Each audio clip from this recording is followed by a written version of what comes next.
You can't just be like, hey, I'm making callus today and I don't want no rice. I'm gonna put some farro in there. Can't do that. Can't do that, y'all. Hey, what's up everyone? It's me, Chef JJ. I'm standing right here with you in the NYT Cooking Studio in New York City. I'm the chef and founder of a rice bowl shop called Field Trip. I'm a lover of food, community, and people. And I believe that rice is culture. Today's recipe is gonna be maybe something you never heard of before, unless you're from Louisiana. You all know about the beignet, right? That's legendary New Orleans streets. But imagine if you were running to get the beignet, but you were intercepted by the callus. The difference between the callus and the beignet is that the callus has rice in it. The callus has lighter, fluffier, crispy edges. Maybe you have a little bit of wet rice, that rice that's overcooked. This recipe is gonna help you have something to do with that type of rice. That's what the callus is all about. Let's jump into this cooking. So here I have a little bit of AP flour. I have a little bit of baking powder. I have some sugar, right? I got that Creole seasoning. I just think that when you are working with sweet elements, that you need to add some savory elements to it, right? The savoriness brings out the sweetness. So I wanted to bring some of that Creole spice into it. That gives you a little bit of smokiness, gives you a little bit of that savory moment to cut through the sweetness. Cinnamon, my favorite ingredient. And then freshly grated nutmeg, okay? You got that microplane at home? Grate that nutmeg. It's gonna change a lot of what goes on in the cooking versus just the powdered nutmeg. I'm just gonna use a wooden spoon here and mix this all around, try to get it evenly spread. And then this is where the rice comes in. So if you can see my rice, it's overcooked. But I told you, if you overcook rice, this is the perfect dish for it. And you're just gonna layer a little bit of rice in at a time. It doesn't matter what type of rice you use for it. You could use brown rice. You could use jasmine rice. You could use basmati rice. You could use black rice. But the key is just you have to use rice. You can't make this dish without rice. Mix it all in together. This allows for you to get all the rice coated really, really well. And then I'm gonna add the rest of the rice in. The cinnamon, the nutmeg, the Creole spice literally just smacked me in my face. It's smelling good here in the kitchen. And I'm just gonna mix this all together, coating each grain of rice. And it's okay, this rice is okay if you have the clumps because it's overcooked. All right, so I got it all mixed here. Let's get into the wet mixture. It's a little bit of vanilla extract. I'm just gonna pour that vanilla extract right in. And then my beautiful eggs. See what these yolks look like. Oh, that's a nice yolk. Oh, look at that, I got a shell in there. Don't worry, we can get it out. Just use the shell to get a shell. Listen, I'm all about the fork when whisking your eggs. There's just some things you don't need a whisk for. A little bit of fork action in my eggs.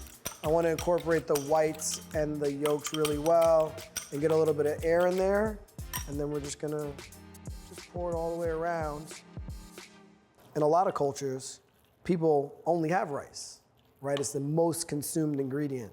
Rice is culture. Rice will take you on a journey. It will bring you places, and that's what this dish is doing. It's bringing us right to the French Quarters, right to the Creole side of Louisiana, and you'll see it when it gets nice and crispy and golden brown. So I'm just using the wooden spoon instead of the whisk to make sure everything's incorporated well. I don't want to use the whisk and activate too much gluten in the flour. You can see everything's coming together really nice. I let the callus mix just rest for a little bit, like 5 to 10 minutes, so that it can really come together.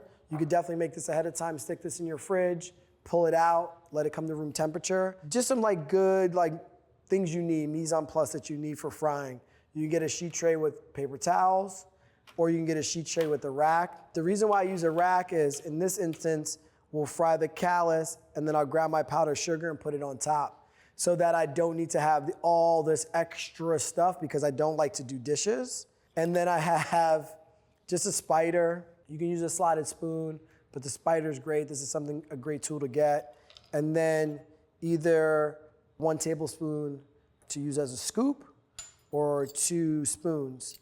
And then I have just some vegetable oil in the Dutch oven. And I'm putting about 2 cups of oil in here. And I'm deep frying. I'm not shallow frying. So when I say deep frying, that means that whatever I'm dropping into the oil is covering it in all 4 corners. And this is really important when making the callus, that you want to be deep frying. You cannot shallow fry a callus or it will naturally just fall apart. So I'm gonna show you a couple ways that you can make your callus in many sizes.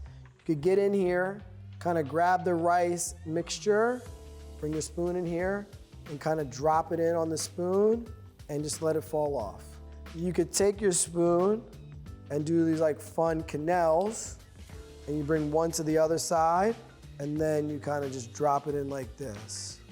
If that's too much for you, you could take your 1 tablespoon as a scoop, fill it all the way up. And this is the trick, everybody. You wanna bring the spoon into the oil and then drop it like it's hot.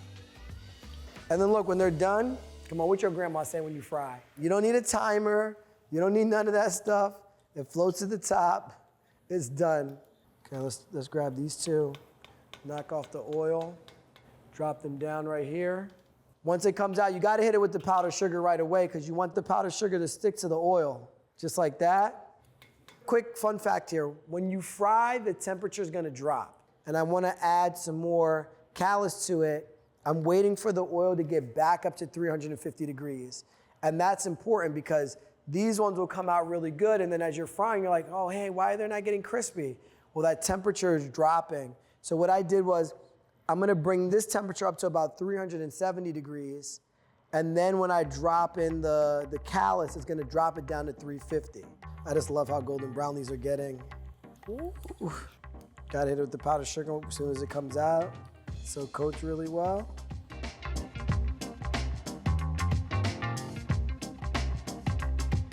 It's warm, powdery. It's really good. And some of the rice that are on the outside are a little crunchy. And the inside, you can taste the cinnamon, the nutmeg, a little bit of that Creole spice. This is one of those things that you eat, and you're probably gonna lick your fingers when you're done because the powdered sugar's on there. Come on, help me bring callus back to these food streets. You can find this recipe and many more on nytcooking.com. I'll see you there.